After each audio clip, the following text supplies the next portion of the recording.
Gentleman from Alabama. Thank you. Madam Speaker, I yield 2 minutes to the gentleman from Texas. Gentleman from Texas is recognized for 2 minutes. I thank the gentleman for yielding, and I ask unanimous consent to revise and extend my remarks. Without objection, so ordered. Madam Speaker, I rise in strong opposition to this bill because it won't solve our problem.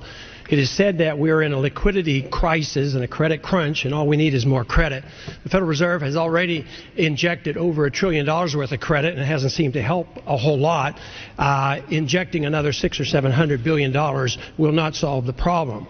I think one of the reasons why we're floundering around here is that we don't understand the problem, because instead of it being a credit crunch, I think it's a lot more serious than that.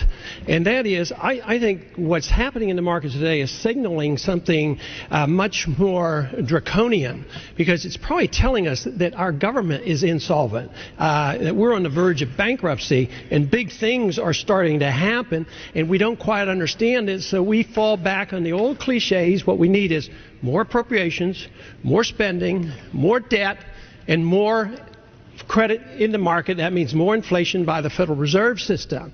And yet, that is what caused the trouble. We want to do this, it is said, to prevent the recession or depression, because that is unbearable. But the truth is you should have thought of that about 10 or 15 years ago, because the financial bubble created by the excessive credit and the lowering of the interest rates is the cause of the recession. The recession is a demand. It's a must. You can't avoid it. Yes, it's been papered over several times over these last several decades, but that just made the bubble bigger.